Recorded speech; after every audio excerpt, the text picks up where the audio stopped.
Yo and hello, all my rowdy friends, and welcome to this special Rowdy Time podcast. This is Rowdy Chris Lee Moore, and I'm joined today by the host of Hewy's animated movie reviews, Logan Ridenbaugh. Greetings, everyone, and today we have a special guest, the co-creator of Chimp Lips Theater and a major anime voice actor and writer, I believe, Mr. Jeff Nimoy. What's up, guys? Good to be here. Yes, and the reason we brought him on is because my colleague here has wanted to do a review together on TV Trash about Mr. Nimoy's quite obscure show, Chimp Lips Theater. It's a show that I believe aired for only one episode on the Fox Kids network back in the 90s, one of two pilots that were created for the show, I believe, but we would definitely love to hear Mr. Nimoy's story on this very unique show and how it came to be for even that very brief time.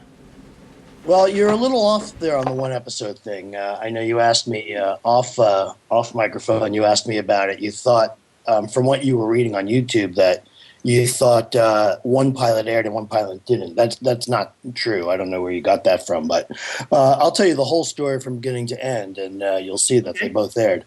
So, first of all, it's great to talk about Chimp Lips Theater. I mean, the only reason I'm doing this, I don't do this very often, this interview, but the only reason I'm doing it is because, you came to me about Chimp Lips Theater and you're like, you wanted to review it. And I'm like, you do? Question mark, exclamation point. It's like, are you crazy? Who would want to review this show? First of all, it hasn't been on the air since like 1996. And it's never coming back. I mean, it's dead and buried, that show. It's not, there's no review, like you got to watch the next episode. There'll never be one. So, I've done a lot of things in my career. I've done Digimon, which, is obviously huge. I've done Trigun and Bleach and Naruto, all, really big name brands. And you guys wanted to talk about Chimp Lips Theater. So I'm like, I've got to talk to these guys about it. It's just, crazy to me. Well, that is one of the things that I really do like to do as often as possible on my online review show is try to talk about television shows that are very obscure that, a lot of people probably didn't know existed. That's great. I love it. Keep that stuff alive. I absolutely love it. Nice job. The reason I chose for us to do Chimp Lips Theater is because I actually saw the first pilot you guys did all the way back in 1997.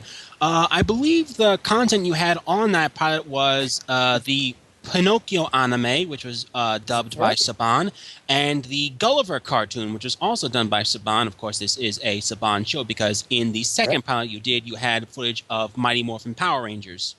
Yeah, and I believe you also had the footage of the Laser Tag cartoon. Oh my God, I can't believe they actually made a Laser Tag cartoon.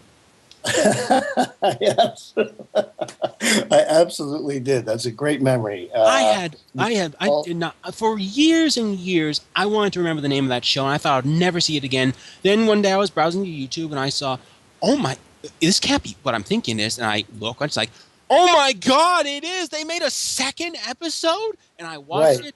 And I realized that the guy who posted it was the co-creator of the series, you, and I thought, I need to talk to this guy. I need to get him. I need to talk to him somehow. We need to, I want Chris and I to review this show because it's so obscure. And then I thought, wait, what if we could actually get an interview with the guy? And then I found out, holy shit, this guy was Tentamon on Digimon? And, oh my God, it just blew me away. Awesome. Just blew me out. And that's why we're all here now. I just want Mr. Nimoy, again, I'm a big fan of your work, especially your voice as Tentamon on Digimon. Oh, thank you, Hewy. Holy shit! Oh yeah. Anyway, where did the idea of Chimp Lips Theater come from? Anyway, because you're not the only people who do like dub voices over chimpanzees, No, I know. In fact, I was a big fan as a little kid of Lancelot Link, Secret Chimp. I was a huge fan. It used to air in New York on Saturday afternoons. It was a syndicated show. And I loved it. But that's not how the chimps got into the show. It's a very strange story. So first, it goes back to my acting days. I was still an actor, but I was also already a producer. I was producing for NFL Films. I don't know if either of you guys are football fans.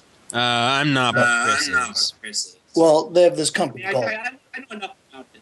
they have this company called NFL Films, and they pretty much film every football game, and they're famous for their Super Bowl shows, and they're also famous for their bloopers.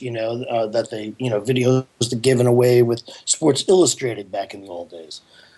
So I was a producer for them. I used to have a little piece I did every week that involved dubbing. I would take the sound away from these, pictures of the players having conversations on the sidelines, and I would dub over their voices with new comedy bits, and I used to do that in my improv comedy act as well. I was involved heavily into the improv scene of Los Angeles in the mid '90s, early '90s, and so flash forward to I'm in a pilot for Fox Kids as an actor. And it's myself and Wayne Brady and Carlos Alazraqui. Wayne Brady, as in Whose Line Is It Anyway, Wayne Brady? Exactly. Well, Whose Line Is It Anyway was an improv show, and I have performed with most of the guys in that group, and Lucky son and just of a as being bitch. just being part of the LA scene. So anyway, the pilot never went; it never got bought, but the producer of that pilot was named Sean Roach. And Sean, he was, development executive at Fox Kids. He saw my NFL film stuff that I was dubbing things, which I won an Emmy Award for, actually. And thanks. It was myself and my partner, who I also did a ton of improv with. I met doing improv, Bob Buchholz. We formed a little company called Spliced Bread Productions.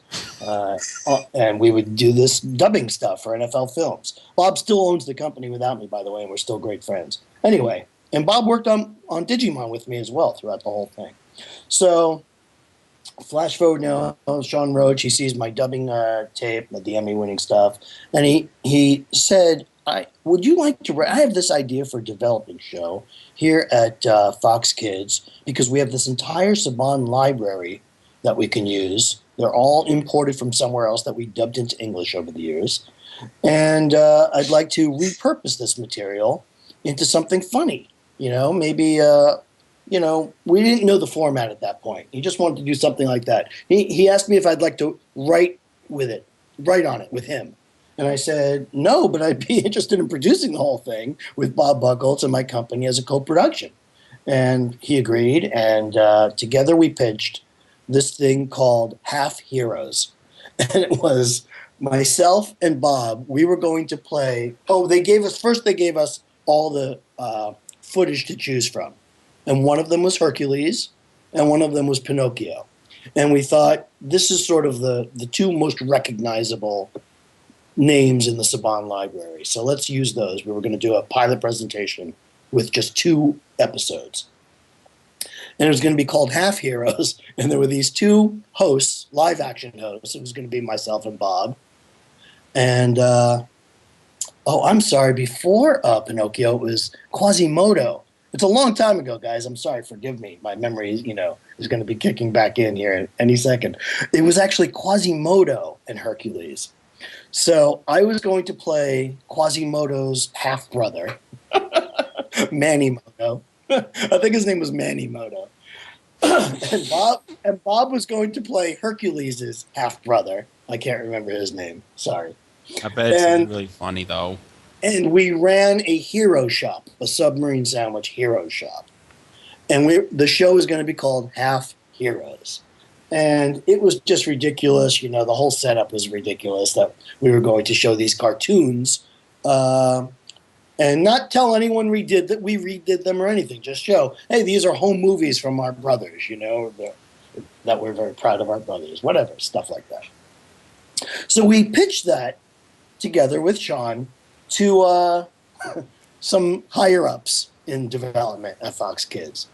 And they said, I like repurposing. Sorry, let me turn off that mail client.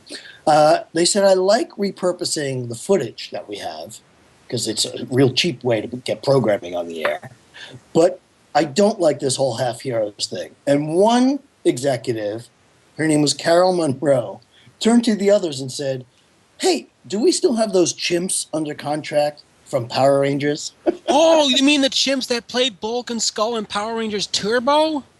I assume. I was a little too old for Power Rangers at that time. Oh my God, those are the same chimps. That would make so much sense. So they said, do they have these two chimps under contract? And only in Hollywood can you hear the sentence, hey, do we still have those two chimps under contract for Power Rangers? And one executive said, I think we still do. And they said, hey, we can get the chimps to host the show. And Bob and I looked at each other, realizing we were out of a job right now. You know, I was on camera host, and we looked back to the executives and we went, absolutely great idea. The chimps would make perfect sense. Yes, chimps hosting show, great idea. We didn't care. We just wanted to get a show on the air. Whatever they said, we would have said yes to. If they would have said, you know, talking dolphins, we'd have said yes. Fine, great idea. Yeah, but chimps are a lot easier to tame than dolphins. Now, I guess I've already briefly seen some very bits of this show and the pilot, the episode that airs on YouTube, and I automatically think of something that I do on my show, TV Trash.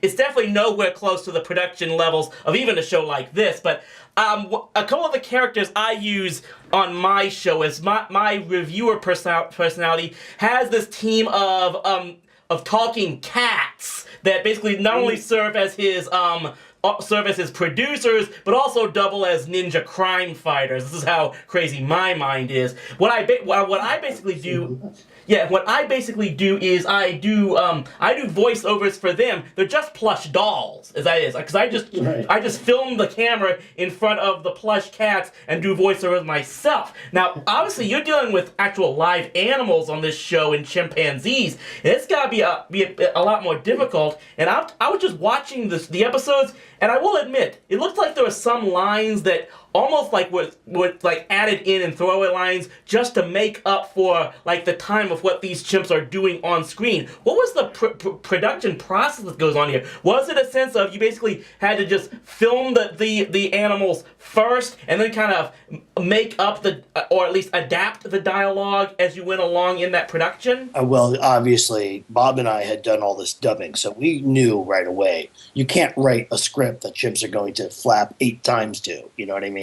They can't understand that. So, and Bob and I didn't need any of that. We just needed them to talk from time to time.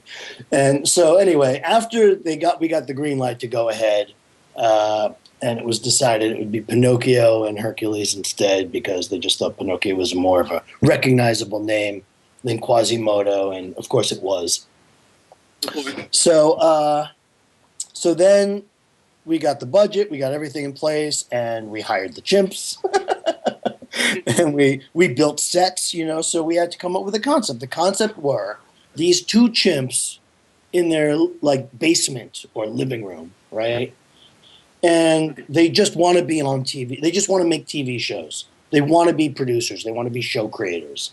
And all they have are these cartoons. They don't know how to break into show business. So they just figure they're going to take these cartoons they have and get it on TV, which is exactly my story with Bob.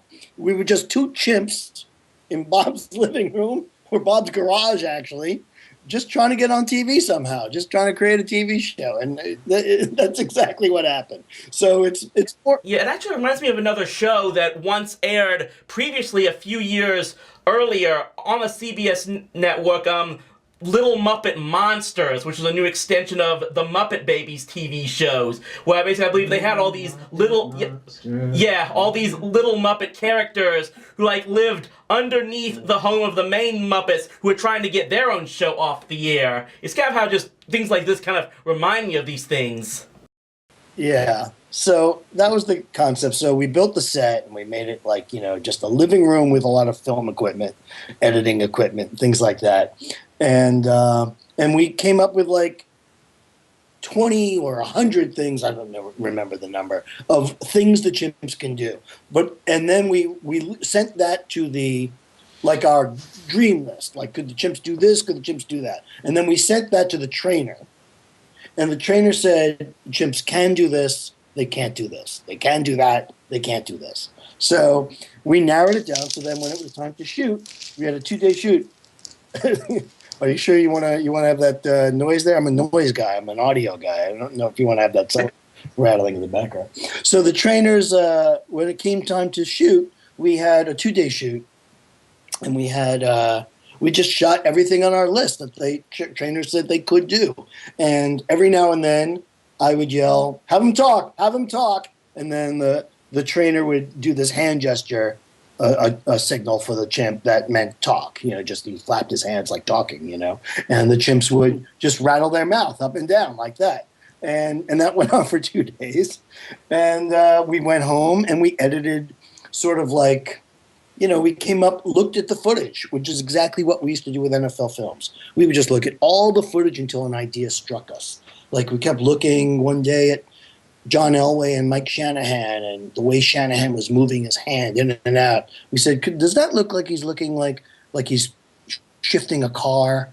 And then we built sort of a joke around shifting a car, and then we would build a whole scene out of that, And we would do the same thing with Chimp Lips Theater. And we already had certain things in mind, though, because we asked them to do these things. So we thought, wouldn't it be great if they were editing while talking about this thing? And, of course, the chimp starts getting, like, all tied up in the film, like he's, like, tied up. And we just tried to build to that. So we had ideas in our head. And then we pretty much wrote to how many flaps the chimps gave us, Had an idea for a joke, and we adapted those jokes to whatever we can stick into, the chip's mouth, so to speak.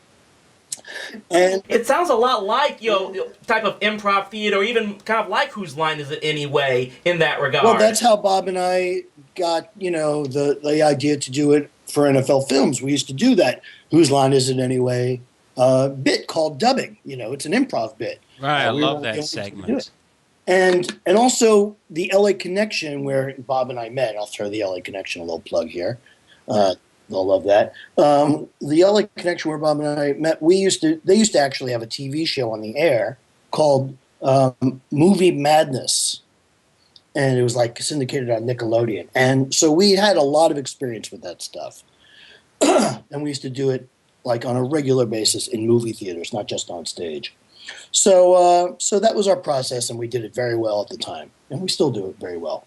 And it actually led to Digimon later on, but I'll get to that. So I guess the one advantage is that you had with this show was it probably was very inexpensive to produce.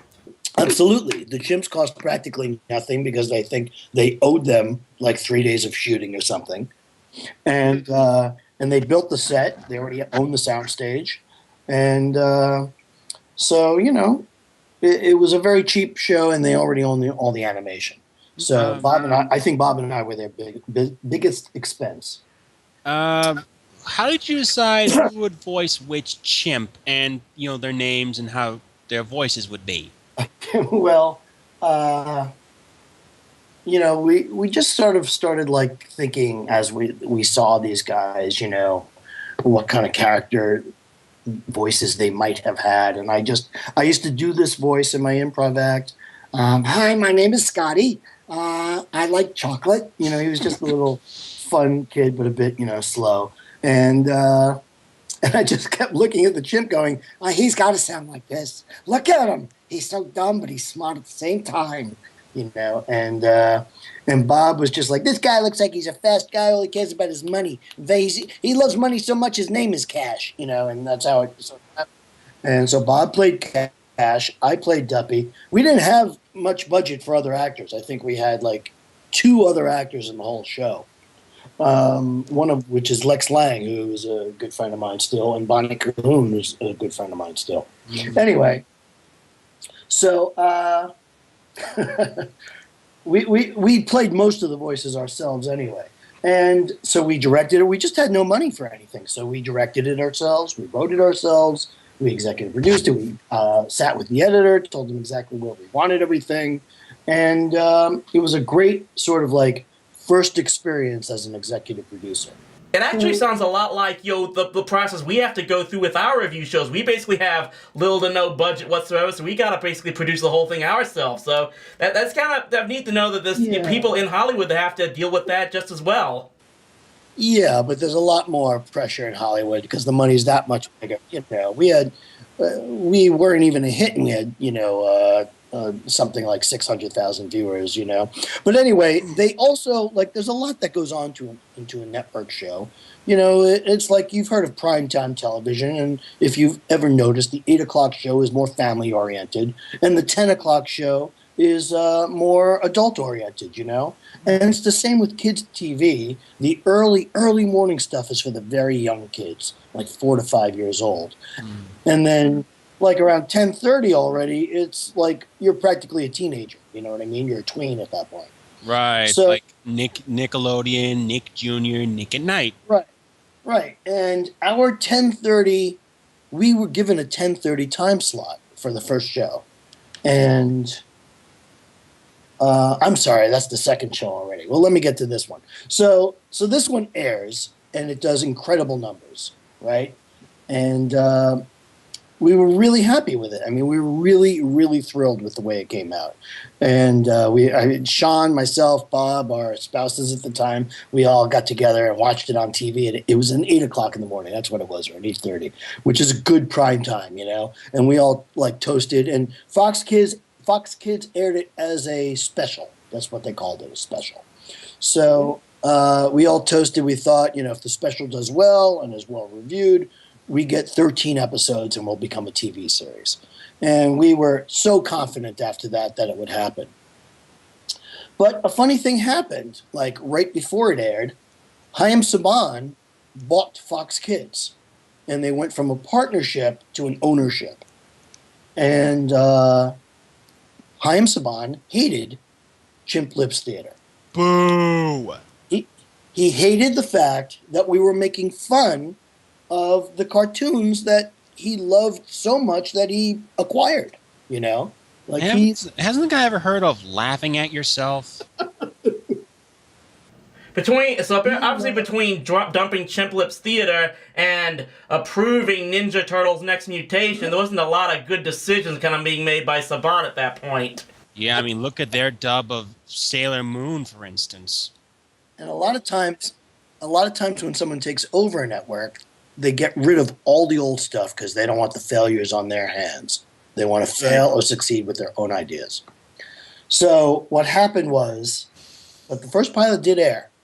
So what happened was all of Chaim's network executives, all of his development executives, they all said, please, you've got to give Chimp Lips Theater another shot. It is a funny, funny show, and it's cheap to produce, and it's just funny, man. It's good to make fun of yourself, sometimes. Doesn't take yourself too seriously.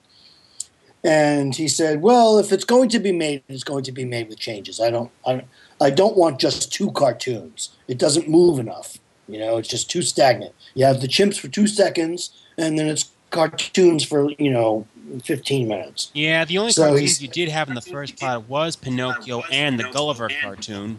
That's right.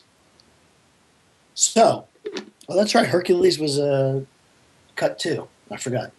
My mind's gone. Even in this conversation, my mind's gone.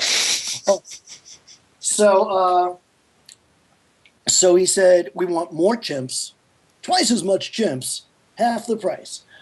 We want more chimps and more cartoons. So just do little vignettes, and, little, like we were talking about earlier, like you see on YouTube today, just little vignettes instead of these long, drawn out 2-act stories. So, whatever. We wanted to be on the air. We took whatever notes they said, and yes, let's do it. So we reshot another 2 days of Chimps, doing even more stuff. So we had a lot to choose from now. And we pretty much built a little show around. And now they opened up the library a lot more because Saban owned Fox Kids and the library, so he was more willing to share other titles. One of which was Eagle Riders, starring a young Bryan Cranston. Not in our show, not in Chimp Lips Theater, in the original Eagle Riders. Wow. And Laser Tag, as you mentioned earlier.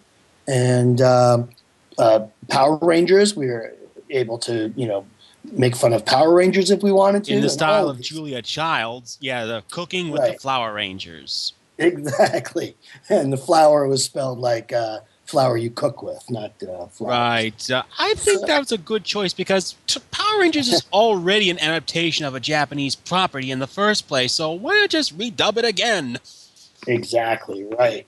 So, and this time they told us it would be on at 10:30 a.m., not 8 o'clock. So now we're going to a tween audience, almost tween, like just the tweens start tuning in at 11 o'clock. So we'll be catching the last of the tweens, but definitely older kids. So we wrote accordingly.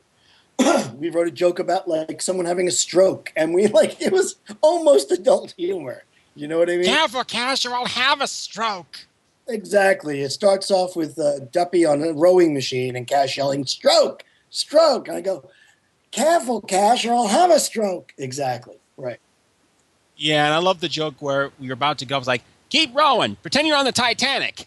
Because I'm guessing Titanic was out this time you did that. It was a huge hit at that time. And we made a Cher joke and a Tony Danza joke, things like that.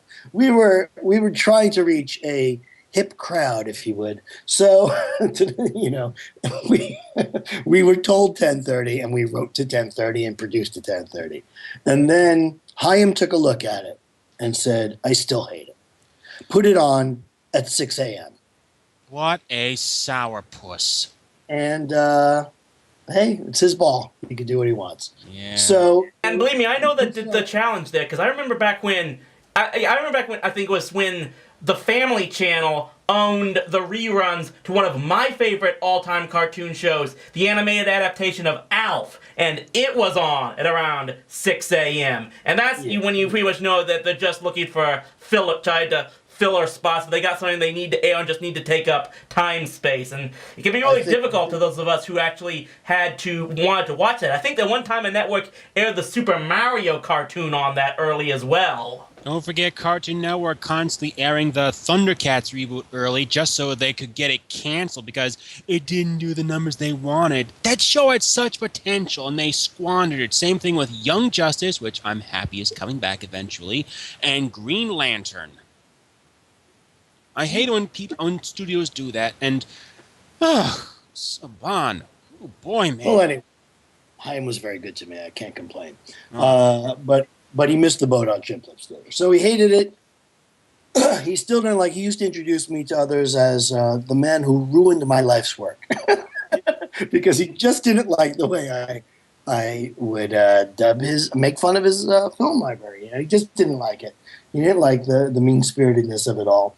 So, but he hired me a bunch of times after that. So I'm not saying I hate him. I just think he really missed the boat. Well, that happens. That can happen because remember, I always have a lot of respect for Ted Turner and everything he did in creating a media empire, but he's always kind of got the slight blight that he never cared for SWAT cats and kind of screwed that show over. So everyone kind of has the one blemish on their record, so to speak. Yeah, and the people in charge of I think ABC. I think they hated Gilligan's Island, CBS. The people at CBS hated Gilligan's Island, but they couldn't argue with the numbers. They kept trying to make changes, and that never happened. But the only reason Gilligan's Island got canceled is because they wanted to bring back Gunsmoke. Right. Well, Chimplips Theater did terrible at 6 a.m., just the one episode it aired, that second pilot. And the second pilot was called the Couch Potato Awards, which is the one you can find on YouTube. I don't think any the first one exists anywhere. I don't even know what it's called. It's probably just called Pilot. But the first one was very funny as well, by the way. It just did not move with the pacing of the Couch Potato Awards. Couch Potato Awards was much better, in my opinion. I agree. Thanks. So it aired once, and that was that.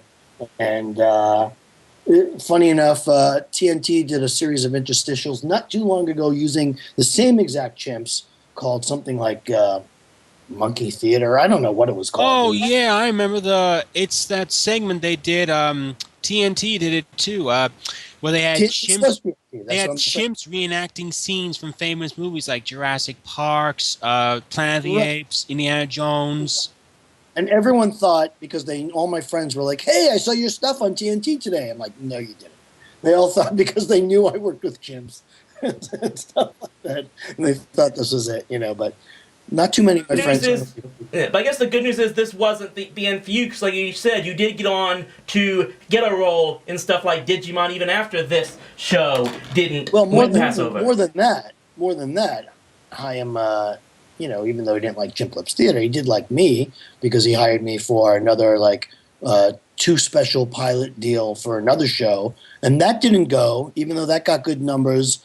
But those weren't really meant to probably be a series after that. So they were just like, we did the 2 and sort of ran its course. And then later on came a show called Digimon that it was up and running already before Saban approached us about taking it over, and we did. And so, and that led to me writing, directing most of seasons 1 and 2. And season 5 later on after that, Saban gave me an opportunity to write and direct the Digimon movie release, the English dub. So, Saban was very good to me over the years. Were you the truck driver? I was the truck driver that I think was sleeping in the... Wait, did you see that? No, was sleeping. But you were driving! I don't know. I think that's me. That line in an episode of my fan fiction where Antilmon is trying to get from one part of the city to another. Like she's trying to get out from hiding to get to Central Park. Yes, this series takes place in America. Anyway, she looks both ways, and then she jumps across, and this truck drives by and goes, "Hey, did you see that?" "No, I was sleeping." "But you're driving!" I did as like an homage to that line in Digimon. Thank you. I appreciate it. It's one of Bob's and my favorite. Bob and I played those parts, yeah. We played all the little incidental things. I guess it just shows that if one thing Saban always was good at, it was able to, in creating American adaptations of Japanese properties that end up catching on here in this country. Mr. Nimoy, I've got to say, Mr. Nimoy, Digimon rules, Pokemon drools. Thank you. I used to have a little jar in the recording studio that said the P word on it. And if someone said the P word, I'd fine them $1, But seriously, Digimon is a much better show than Pokemon. I mean, it's a lot more adult than Pokemon is. I mean, the designs are amazing. The story arcs are amazing and much more adult. My favorite season had to be Digimon Tamers, along with the first one. 02 was good, but I don't know. It just felt a little complicated in my opinion. Anyway, back to Chimp Lips Theater. I didn't do Tamers, so I wish I could take credit for it. It's okay. Back to Chimp Lips Theater. The 2 female chimps, the Stromboli twins, were those the same chimps that played Duffy and Cash? First of all, I just have to say, no one in the history of show business has ever said, but enough about Digimon, let's go back to Chimp Lips Theater. Okay, so yes, the same chimps, and that was the joke, because they're waiting for their dates to show up and to go to the Couch Potato Awards, and their dates show up, and they're the exact same 2 chimps in a dress. We didn't have budget for more chimps. And then the joke is, something about them looks familiar. Yeah, Duffy said that. That was funny. I love the way that when the chimps is like, "Yo, dream dates are here," and this one chimp does this sexy pose with her arm as she's leaning against the door frame. I thought that was, oh my god! And we did not ask the chimp to do that. The chimp just did that on its own. I don't remember if it was the small one or the tall one. Well, I'm saying that's great improvising then. Yeah, if it was the small one, it was Maggie, who was a girl. If it was the tall one, it was, I can't remember his real name, but he was a boy. So it was pretty funny, pretty incredible that the chimp, we all busted up laughing on the set because we didn't have to worry about audio. There was no audio. We were going to dub the whole thing. So we didn't worry about recording anything. And stuff like this also reminds even more about what goes on some of the shows that we produce online, because a lot of us, we have to portray other characters. We play multiple characters ourselves, so it's kind of actually a bit inspiring to know that a show that could be produced and has to take these kind of corners and have to rely on individuals, even individual animals, playing multiple parts, that, hey, at the very least, it could maybe one day get a shot at getting at least one appearance on television, because if Chimp Lips Theater could, maybe anyone, maybe we can get a chance someday. Well, yes, but you don't just go from the garage to, a network television. I had worked a lot as a voice actor at that point, so I was already semi-established. You definitely still had connections, which of course you always need. Of course. Oh, absolutely. But I came to LA to be an actor, and voice acting was part of that. I definitely wanted to take advantage of the different voices I did in life. I will say this: I think maybe if it was if you tried to make a show like this today with the possibility of the internet, maybe it might have had a better chance to succeed if you maybe tried it on YouTube Red, or maybe even, I don't know if Netflix would give it a shot, but you know what? That's one thing, is that maybe you would have had more opportunities in this day and age for something like maybe Chimp Lips Theater to succeed. If an orange with an annoying laugh can get a show on YouTube, I think two chimps editing cartoon shows can do the same. Hey, who knows? Maybe, I don't know. I've never seen your guys' show. I'm sorry, my apologies. But I don't know how many viewers you have. Maybe it'll go viral after this review, and all of a sudden there'll be a clamoring for Chimp Lips Theater again. And Bob and I will be back to business. Let's hope so. Hey, if it works for Toonami, it can work for you. I'm not turning down any job. Great. Okay, let's talk about the segments of the second pilot. First, let's start off with the laser tag dub. Now, when you guys first show it, like, oh, I have just the thing. It's like a Bigfoot documentary. Right, that we did. It was an episode or two of laser tag where they showed like these werewolf type characters, these creatures. They were, they were turning into, and like almost like werewolves. They would turn. Regular humans would turn into them. It wasn't just like these animals. So we said, does that look like sort of like a Sasquatch or a Bigfoot or something like that? And we thought it did, and we thought like instead of the Brady Bunch, we would do it because we saw all these kids, and we thought, let's do a TV parody here.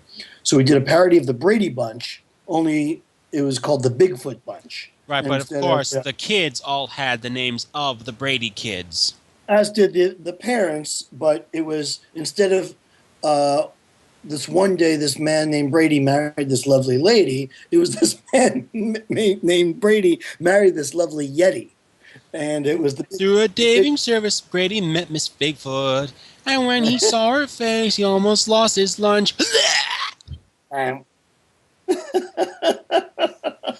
So we did a whole Brady Bunch parody, and we tried to get people that sounded a little like it. The girl does Jan. Danielle Koenig is still, I'm still friends with her. She did a great job. Greg, Masha, she did a great job. And Ralph, oh man, I'm blanking on his name. I'm sorry, Ralph. Anyway, he played the dad. He was like, "Come on now, Bob." He did a great job with the with the dad. But it was just a fun thing. We had so much fun writing that show. We wish we could have done that show forever. I love how Ducky inserted himself into the cartoon, and he's like, "They always say fish swim in schools, so that's what I'm doing." Well, we didn't want to do that. They after the first cut, they were like, "More chimps." Put them right into the cartoons. Cut away to them more. I liked that, to be honest. At first, good, because we made the changes. So that was an executive's idea. So we did that. And were you the voice of the Bigfoots in that segment? Yeah, I'll take that as a yes. Also, when you went Masha. Yeah, Masha. And my friend Stacy is always saying that to me. Whenever we bring up a Brady Bunch reference, she goes, Masha. Oh, man. I love that segment. I thought it was pretty funny. And the only reason I know of the cartoons because I saw a review done by TJ Omega when he did a review of the laser tag cartoon a few years ago. Wait a minute. The TJ Omega? Yeah, you know him? No, absolutely not. I'm sorry. My apologies. Yeah, a few years ago.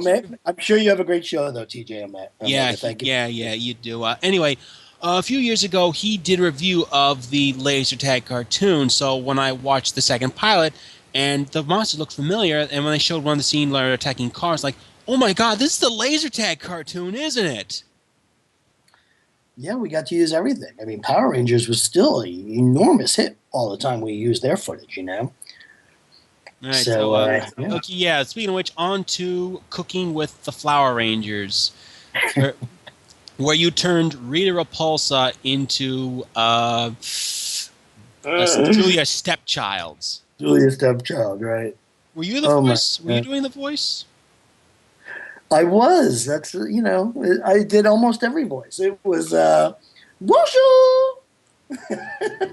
And now you're cooking giant upside down cake. First you find a giant pineapple, turn it upside down. Exactly. Turn it upside down, and now turn your oven up to 4,000,000 degrees. If you don't have a volcano will do. And then we'd have a shot of a volcano. We just stuff like that. Right, with a Terra sword coming out of the volcano. My favorite part of that was where Bulk and Skull were watching this ball clicker, and you went, "Make sure to keep your eyes on the timer." I thought that was so funny. My favorite is, she said, and then bon appetit, and then she like blinked, and her eye was really big in the telescope, and she blinked, and we just had the sound effect of like boing boing boing boing. Yeah. I love how you gave the Power Rangers like food names. That was so like chili dog. Chili dogs. Yeah, we just tried to see what the mouths looked like, what they were saying, every time. That's all we did. And during the end of the segment, you listed Julia Stepchild listed all the food correctly except for Jason's, which she called dirt. Right. What was it in actual life? We didn't know what it was. That's why we just said we made a joke out of it. Yeah. Hoagie, bun cake, sushi, and dirt. Something like that, right? Hoagie, bun cake, swordfish, sushi, and dirt. Au revoir. Hey, not bad. I remembered almost everything but the swordfish. That's pretty good. And on to the next segment after that. I want you to be honest, Mr. Nimoy. The next one I'm about to talk about is probably my favorite segment of the pilot, Cinderella, Tabloid Reporter. Oh, yeah, we did Friends references, and we did... so what's the scoop, Tom? When are you going to be on Friends again, huh? Right. Tom Selleck was just on Friends, and we did a whole a Spice Girls parody, I think. Tell me what you want, what you really, really want. You really know this show. You know the show better than I do. And yet this segment's probably still more entertaining than half the stuff that's on TMZ. I love the idea of Cinderella being a tabloid reporter. It's just, I would love to see a show based on that concept. Well, again, that's just Bob and myself looking at hundreds of hours of footage and trying to see what something looks like and get a spark going, and then saying, she looks like she's going all over town. Maybe she's a reporter, or maybe she's a detective, whatever takes, in our sick imaginations. And were you the narrator for that segment? No. That was a guy named Steve Rollman, a guy who did improv with Bob and myself and Mad Movies. We used a lot of the Mad Movies guys for that, for the voices, because they were good at it. I love the voice you gave Cinderella, like this tough, like reporter voice, kind of like Lois Lane, sort of. Right, and that was Bonnie Cahoon. They gave us a little more budget in the second show to add more actors. The first one only had Bonnie and Lex and myself and Bob. And I think, the SAG rules were we could only use them for like up to 3 voices. So in the first, show, they didn't do much, although Lex was the lead in Gulliver. So in the second Chimp Lips, Bob and I, we got to dole out some roles. So we used our friends who we knew could deliver the goods really fast. And Steve Rollman was one of them. He's doing Henry Fonda in that. Yeah, wherever you see some cop beating up a guy, I'll be there. He's doing that. Oh, he's doing a Henry Fonda voice for the narrator. Yeah. Were you Tom Selleck in that? What's the scoop's like? Don't hold your breath. They want me to dance in a fountain with Matthew Perry. No, that was Ralph Garman. Garman, that was his last name. Ralph Garman is a very big TV host, radio guy these days. That was Ralph Garman, who played the dad in the Brady Bunch as well. Now, when you said this was for a more tween, it was supposed to be for a more tween audience, I could tell from the first joke. One day, Cinderella was interviewing Tom Selleck. He wasn't very nice. He gave her the bird. And a little bird, right, because a bird comes flying down. That's why we say give her the bird, right. So we're going for an adult, almost an adult sensibility. Right, and when Cinderella's in the basement cutting the cheese, when she's slicing the cheese, it's actually fart noises. Right. We did the same joke in the first one when the little Pushian jumps on the knife and cuts the cheese. But you can imagine at 6 a.m. like these 4-year-olds looking at the show, going, having no idea what we're saying. Everything's over their head. Right. Oh, I got 11 publisher sweepstakes. Thank you, Mr. McMahon. Good voice, Duppy, but wrong line. And then sorry, Cash. Yeah, we rewound it, right. You had to have been the voice of one of the stepsisters. Oh, ladies, sing this song. Doo-dah, doo-dah. I think I was Camptown Ladies, but Bob was definitely doo-dah, doo-dah. Bob was definitely that, yeah. Just Funny seeing that reminded me of the anime dubs that are on YouTube right now, like Dragon Ball Z Abridged, Yu-Gi-Oh! Abridged, Nun Piece. Just the way the female voices are, because in a lot of the voices in Yu-Gi-Oh! Abridged are done by males, like with weird voices. Like, one talks like this, the other talks like this, and the other, has a voice like this. Yeah. That just got me thinking of that. And of course, how about Cinderella's fairy godmother, Sadie? Who was that? That was a guy named Steve Pinto, who was a guy who was also used to in Mad Movies with Bob and myself, and he was doing Georgie Jessel there. I don't know if you know who that is. An old time vaudevillian comedian. I'm your fairy godmother, but you can call me Aunt Sadie. You're right. It's like this Jewish godmother. You want some chicken soup? We wanted to go all in with the Yiddish accent and everything, but they asked us to pull back on that. So. And when the chimps are doing the sound effects, like, good Duppy, but a little less bucket, a little more whisk. It was a funny show. I'm laughing now. And like I said, I would love to see an actual TV show with Cinderella as a newspaper reporter. And when they went to the ball, they're like, swing your partner, do-si-do. She got big feet, don't step on her toe. Okay, yeah, you had to have been Dwayne. You had to have been the prince. Yes, I was. Call me Dwayne. Dance? And I also I played the in episode 1, I played the king of Lilliput. And he was the same way. I'm not wearing any underwear. That kind of guy. So I was... I'm surprised that it was. I'm like, think of that short now, Cinderella Tabloid Reporter. It's amazing that some people in some anime, even like adaptations of European fairy tales, they always give the male characters so much hair, especially the prince. Like another line that reminded me of the Abridged series on YouTube, like, it's amazing. We're dancing in one spot, and the background's moving behind us. Isn't this amazing? Yeah, we would make fun of the cartoons. And the cartoons, it was such bad animation or lazy animation. They would just stand in one spot and they just move the background. We figured if it's this bad, let's comment on it. That's the exact thing someone would do in an Abridged series on YouTube nowadays. And when the clock strikes 2 minutes to midnight, here's what I think. I'd like to think of Duppy and Cash as like the footman and the coachman of Cinderella's coach. And Cash just came in like, according to my briefcase, Cindy, you've got 12 minutes to make kiss face with the prince. Like he was just come in from outside just to remind her. Yeah, for those who haven't seen it, I'm assuming anyone who's watching this is now going to go and watch this series to know what we're talking about. But that briefcase has a big clock on it. Now, what people don't know is that was my actual briefcase that I used to use. Someone gave it to me as a joke gift, and I was like, I love it. I think it's fantastic. It's a great conversation piece. And every time I'd walk into a meeting, every head in the meeting would look at me. And I would say something like, sorry, I'm late. My briefcase is running late. And I would always get a laugh at it. So we sort of put it right into the show. Oh, that's cute.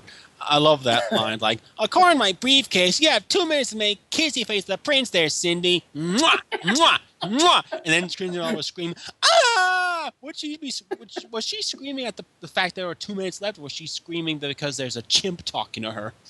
No, there's 2 minutes left. All right. And I love the line like, Cinderella! Skip it. Phew, this is one stinky foot. Love that. Right, go right. The joke was, I think he goes, Cinderella, Cinderella, Cinderella. Skip it. Something. Phew, that is one stinky foot. And like, Yeah. yeah. I'm sorry Well, I'm talking so much about this one segment, right. but like So I when said, Duppy, I'm sorry. Continue. I'm sorry. so I'm saying, whenever Duppy, we had like a bunch of things, like just a close up on Duppy when we shot, and we just have him do a million things. Whatever he does with his face, have him do it. We'll use it. And one of those things was, we just use that a lot. Yeah, where he bends his bottom lip and he sticks his tongue out. Right. Yeah, it was fantastic. I'm sorry I'm talking so much about this one segment, but like I said, Cinderella Tallboy Reporter is my favorite segment from the show. Everyone has their favorites. My favorite's probably the Brady Bunch, but I grew up with the Brady Bunch. That's why it was so iconic to my age. Right. I guess the one advantage of the fact that you just shot so much footage with these chimpanzees is I guess you can go back over at a later time after some of the footage, especially what didn't get used, and maybe hopefully come up with something new for future episodes had the series been given the opportunity to continue. Well, yeah, of course we would have had. If they would have went for a series, we probably just would have shot for 1 week and used the rest of that footage for whatever we wanted to piece together for the rest of the series. I would have loved to have seen Chimp Lips Theater overdub an episode of Digimon. Then everything would come full circle. Oh, you and me both. That would have been fantastic. Once for the season 1 rap party, I decided to do a bit of we brought some segments from Digimon. We aired them, and Bob and I dubbed them live while it happened, and we were dubbing very sort of dirty lyrics for dirty dialogue for Digimon, for the casting. Oh my goodness. Okay, so I guess the next segment we have to talk about is the hair commercial one, where Duppy comes out and is like, "What? I'm busy shaving. I'm washing my hair." Yeah, that was Eagle Riders. That was the one we used. Eagle Riders. Eagle Riders was a big Saban brand at that time. I had no idea what that cartoon was, but now I know. Thanks, you, Jeff. Why did I call you Jim? You're welcome.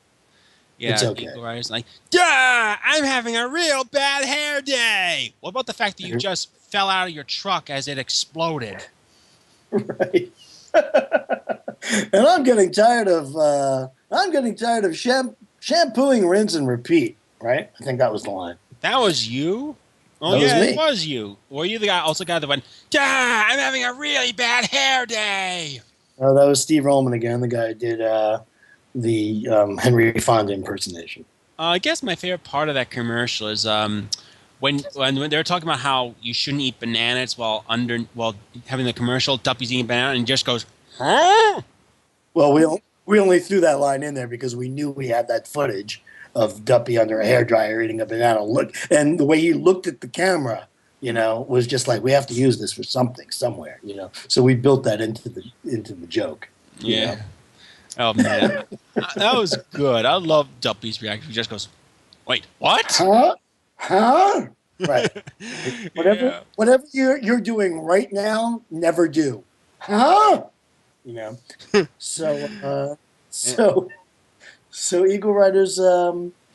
My favorite joke in Eagle Riders are, what do women love most about men?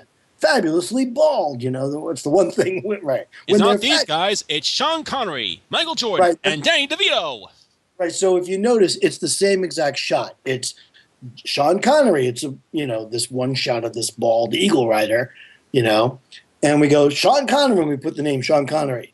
Michael Jordan. It's the same exact piece of footage, only he's black now. We just colored it. And of course, Danny DeVito. You just and then Danny DeVito, and he's low.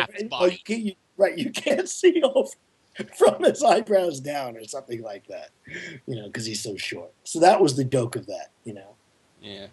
And I guess the last thing we have to talk about is Gross Me Out. Now, what was the original game show footage that was used for that segment? I cannot tell you the name of that. I just don't remember. I'm sorry. But it was a Canadian game show that, while watching the millions of hours of footage from it, I actually saw young Giovanni Ribisi in it as a contestant, as like an 8-year-old contestant. Kind of crazy. Giovanni Ribisi? Oh, look him up. He's a very popular actor. He's been in a lot of things. So anyway, it was just a show, and we decided, to have, we knew we were going to have Cash and Duppy host it. It's a way to get more chimps into the show and all that. So we just, again, one of the things we did in the new shoot was create a little set and have Duppy do different things. And he loved that. Real chimp loved eating all that ice cream and the chocolate syrup. He went to town in real life on that stuff. Do you like cereal? Because I remember Monkey Brand, the breakfast of champions. Exactly. He loved the cereal as well, but he really went to town on that chocolate syrup. And we knew they'd be riled up after that, so we knew that was the last thing we had to film for the whole thing. And just coincidentally ended our show as well, I think. And I guess that's it for the pilot of Chimp Lips Theater. I'm so sad that it actually never became an actual series. A lot of the kid in What's Grossed Me Out, who goes, "What? Are you kidding me? Broccoli makes me nauseous. That was you. Spinach tends to give me gas." That guy. I use that on my animation demo reel to this day. I love that voice. I use Duppy too. Duppy's on there as well. Quite a few things from my animation reel, even to this day, are from Chimp Lips Theater. And you can actually see, I have a videotape of the bits that I'm doing in my animation reel. So you can actually see it edited together visually at jeffnimoy.com. If you go, you can actually see it. And you can see bits of both pilots. It's a good thing that you're able to still put some good use to this show for your own personal use. That's nice to hear. Yeah.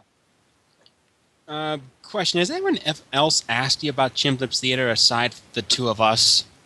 No, that's why I'm here. I mean, it's such a strange request. I get requests every day. I get, fan mail, which is great. I love the fans. I'm so happy. I've made so many people happy over the years and have entertained so many people. But when your request about Chimp Lips Theater, like we'd like to review it, not interview you, not talk to you, not get it signed, whatever. But we want to review it. I was like, what?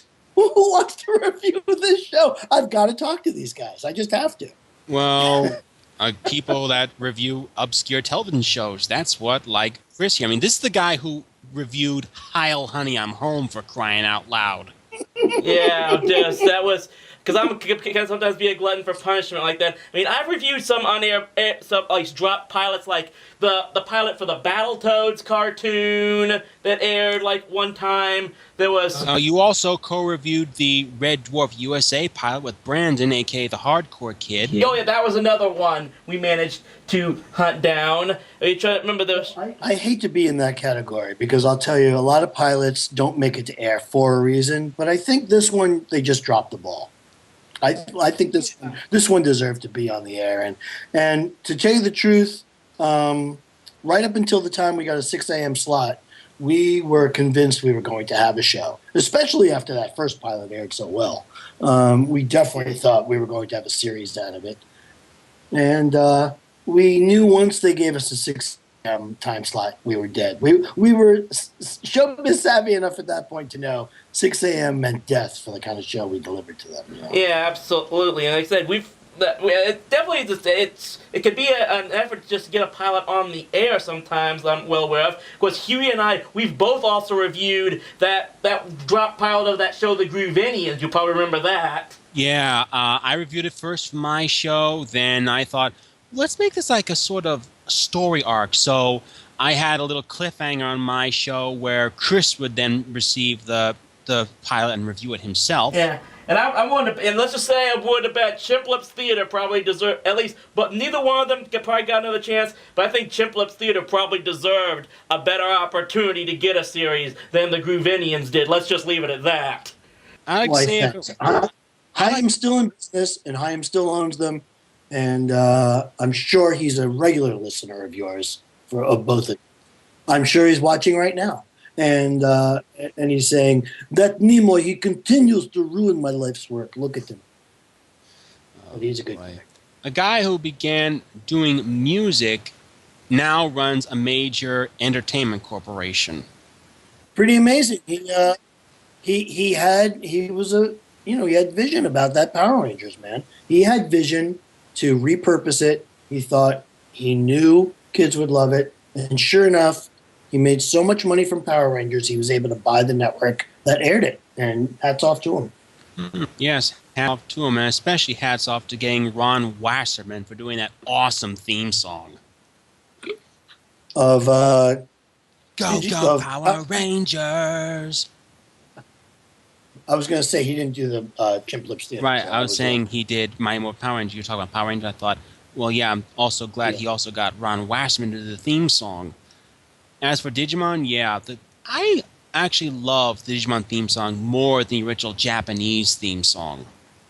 Yeah, it was good. I liked it a lot too. They had that before I came aboard, so I can't take any credit for that.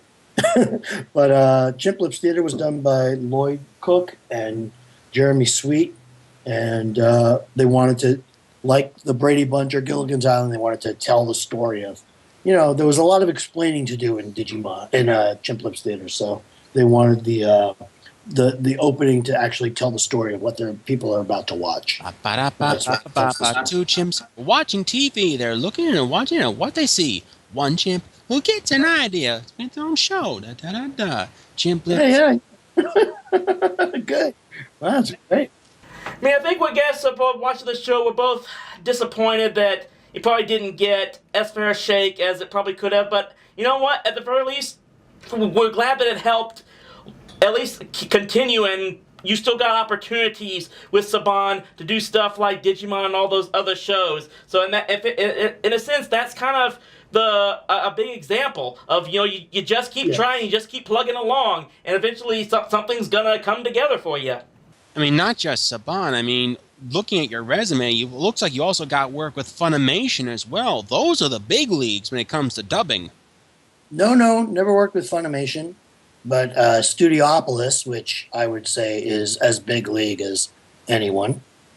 Funimation, the only time I've ever had any contact with them is they wanted to do a Trigun movie and wanted me to reprise my role of Wolfwood. But they offered me a ridiculous contract. They wanted me to fly to Texas by myself and work for other work, and it would have been a losing proposition for me. And I thought it was like silly. But that's the only time I've ever dealt with Funimation. Studiopolis took over the Digimon realm after Fox Kids was bought by Disney, so it was actually a Disney project. And then Trigun was done way before Funimation was even in business, I think, way back in the early 90s. You also did voices for Outlaw Star, by the way, one of my favorite animes ever. That was the same company that did Trigun long before Funimation bought the licensing rights. That stuff was not produced at Funimation, and they should not be taking credit for it if they are. Right, okay. I'm kind of glad that Saban got the rights to Digimon back, but I wasn't really a fan of what they did for Digimon Fusion, whatever it was called. Not me, not on my watch. I know, it's not on your watch. You can blame or credit me for anything in season 1 after episode around 14. From 14 on, anything in season 2, anything in season 5, which was called Digimon Data Squad. Right, I remember that. The English dub version of Digimon Sabers. Okay. Speaking of Data Squad, whose bright idea was it? The first movie, which was 3 movies into one, Digimon. Right. I reviewed that movie, actually. I even talked about how they were used to be 3 movies. Yeah, and then finally, Digimon Revenge of Diaboromon. Right. And then after that, now I'm just an actor on Digimon Tri. I have nothing to do with the writing, producing, directing. Understood. And speaking of Data Squad, whose bright idea was it to create Citramon? Citramon is the most talked about Digimon Data Squad episode because we really varied away from the original Japanese. But, we have these things in America called broadcast standards and practices, and we just can't air everything we'd like to. And when there's, in the age of post 9/11, there's a giant bomb walking around an amusement park, and Disney owns the series, and they also own Disneyland and quite a few other amusement parks. They're not going to have a giant bomb walking around. So they were just like, cut it, forget it, it's out. We're not going to air that episode ever. And Rita Magcott, who used to be Rita Acosta, who was one of the original Digimon producers, she was also the producer on both Chimp Lips theaters. Was she the influence for when you said, you can also get straight from the planet Acosta? That was a little tip of the cap to Rita, exactly. Huh. It was just a little, we named a character after her. Okay, and I can understand the whole bomb thing. You don't want a giant bomb walking around. Right. No. So she had the idea of just color it like tangerine. We call it citrusmon or whatever. And we can rewrite it to that, and we can air it. And we put a lot of people to work, by doing one extra episode. And it aired. And the other option was it never airs.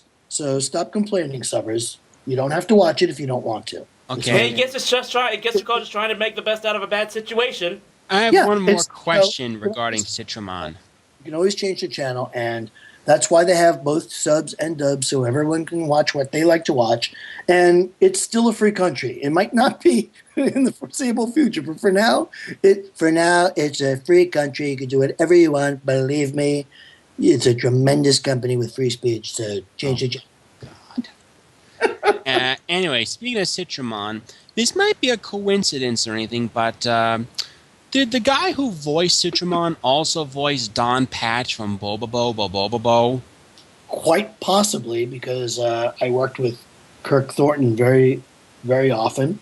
So it's very possible I did it. And since I wrote a lot of Bobobo, you have my praise. I have the entire series on DVD. You have my praise. Thanks. One of my favorite shows to ever work on. But because I worked on that, it's very possible I looked at this giant orange thing and said, why don't I hire the guy who did a smaller orange thing, Kirk? That's not, I would do that quite often. I loved sort of like cross-referencing things. We also do a little tip of the cap in Digimon Data Squad to another character Quentin Flynn played. Quentin played the lead in Digimon Data Squad, Marcus Damon. And at one point he points to his forehead. And Quentin was like, I have a character that said, got it memorized. I think it was Reno or Ryden. I don't remember which one. It was one of those two, I think. Quentin has a lot on his resume. It could have been something else. But anyway, he points to it, and we were like, yeah, let's do it. We did it. We rewrote it on the spot in the booth for him to, put a little secret Easter egg out there for people. Well, Jeff, I really want to say that it's been a great pleasure having you on and talking about all this stuff. For your anime work and your voice acting work and your producing, and just hearing all this great history, and especially if this interview and our review in any way can introduce people to Chimp Lips Theater, hopefully we'll do some good that will probably revive this lost art, so to speak. Well, I don't know about that, but they will get 22 minutes of entertaining laughter out of it. That's all I think you're going to get out of this. So, but that's not bad. 22 minutes of laughter a day. I'll take that every day. I'd also like to thank you because, in my opinion, in my head, if it weren't for Chimp Lips Theater, I think Chimp Lips Theater was the precursor to all the anime abridged series we have on YouTube. So I'd like to thank you for that. I probably wouldn't have that. I don't know if I quite agree with that. I can't take credit for all of that, but thank you anyway for your fandom. What else can I say? And because you've been such a good Digimon fan, I'll speak to your inner fanboy right now and give you a Tentamon Digivolve to Kabuterimon. Oh my God! Whew, that just blew me away, man. That was Huey freaking just awesome. Huey just died with the fanboy. And while Logan goes to fanboy out on that, we would definitely want to, of course, once again, thank Jeff Nimoy for his time and taking it from his very busy schedule to talk with us, our little obscure internet reviewer community, and hopefully he enjoys the review of the Chimp Lips Theater with Rowdy C. and Hewy Toonmore. And again, thanks for you. Definitely glad that Logan was able to put this together. So thanks once again for taking your time. Yes, It's my pleasure. It was a lot of fun remembering Chimp Lips Theater. Logan, you remember more of it than I do, and it was a lot of fun hearing it come from someone who loves it. And Hey, let that's me know. what happens when I watch it constantly, like for That's great. probably 2 hours a day at most. Well, let me know when the review is in, and I'm sure I'll get a kick out of that. Will do, Mr. Nimoy. It's been an honor talking to one of the men who made my childhood. Right on, guys. Thanks a lot. Take care. You too, Mr. Nimoy. Nimoy and Logan Ridenbaugh. This is Chris Lee Moore of TV Trash. Thanks for everyone listening to this interview podcast, and until next time, stay rowdy, my friends. See you at the movies. Anime movies, that is.